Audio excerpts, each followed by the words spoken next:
Vieniems pirtis yra sakralinė vieta, kitiems tai vieta, kurioje gali tiesiog atsipalaiduoti, pabėgti nuo kasdieninės rutinos bei jaukiai pabūti su artimaisiais ir bendraminčiais. Mūsų tikslas į pirtį atvesti jauną žmogų ir ne tik jam parodyti senolių papročius, bet ir duoti tai, ką jis supranta ir priima, o ateityje jis pats pasirinks savo tinkamą pirtį. Todėl mes manome, kad naujovės pirtyje yra sveikintinos. Ką jūs apie tai manote? Galima, kaip sako, apsiklijuoti vienai pirtyje, o kitoje ir naujovės kažkokias įnešti. Nebūtinai visos pirtys turi būti vienodas. Tokia ir ne kitokia. Tegu viena būna tokia sakrali, kita gal žmonėm atsipalaiduoti reikia išeiti iš savęs, iš kūno, iš perkrauti, kaip sako, kompiuteris, protas ir viskas, o kita gali būti tokia, gali būti linksmesnė, gali būti su dainom, su teatrais, su spektakliais. Kiekvienam žmogui skirtingai reikia. Pirtis yra tokia vieta, turbūt, kur visada sutraukia labai geros valios žmonės. Todėl čia visada labai gera atmosfera, geras vaibas. Ir žmonės ne veltui išeina tokie visi labai atsipalaidavę, susidraugavę, ir kaip dabar populiaru sakyti, pasikrovę labai geros energijos. Tai tiesiog čia vieta, kur gera būti, leisti laiką ir galų gale pasitikėti vienas kitu. Savo bičiuliams pirčių turistams parengėme staigmeną, kuri juos paliko be žado.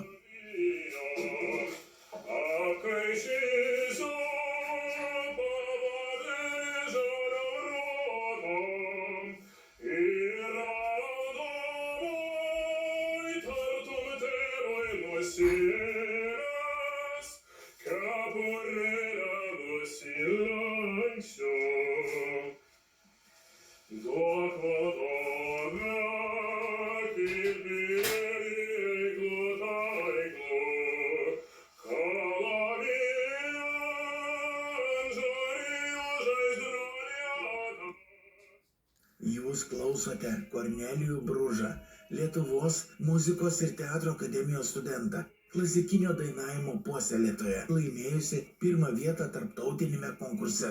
Muzikuoja nuo mažens, groja renginiuose, dainuoja koncertuose ir taip pat vaidina pastatymuose. Ar patiko? Šiandieną labai taip nuostabiai buvau nustebintas įvairovė, buvau nustebintas, kaip veda Gintaras gintarinę pirtį visų pirma, be to ir kiti pirtininkai dasidėjo.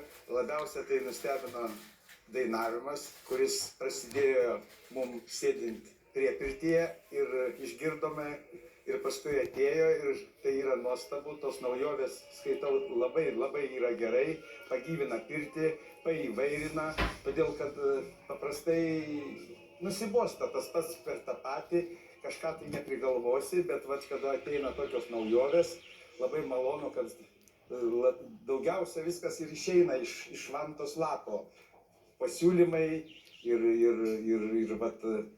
tokios pirties vedimas tas. Aš atrodo jau skaičiau, kad labai daug ką žinau apie pirtis, o šiandieną pamačiau, kad aš dar net mažiausio dalyko nežinau, kiek čia visko galima ir kaip galima paįvairinti, sudominti. Vieni mėgsta muziką, kiti galbūt nemėgsta, galima tylos pirtis daryti, galima kvapų pirtis, bet šiandieną tai tikrai įsidėsiu į savo taupyklę šitą patirtį ir tikrai panaudosiu vesdamas pirtis. O siurprizas tai tikrai nustebino, nesitikėjome šitokio balso, pasijutome, nežinau, kaip kokiam puikiausiame koncerte. Aš galvoju, kad muzika ir pirtis tai tikrai dera ir be to, ta muzika buvo ne garinė man. Pavyzdžiui, garinėje labiau patinka tyla ir jeigu muzika, tai tada vien tik tai instrumentinė. Bet jau išėjus iš garinės, čia buvo tikrai labai malonus patyrimas ir jis tikrai tinka. Ypatingai gamtoje ir toks stiprus balsas. Be žodžių. Klausėmės įsižioję to vaikino dainavimo, tikrai. Aš nežinau, šitą savaitę gal tokia prasidėjo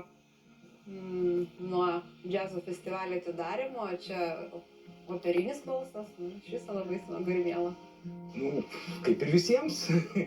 Niekas nesitikėjo, o gavom netgi ir koncertą. Taip kad tikrai nuostabus balsas, labai maloniai vyrukas dainavo.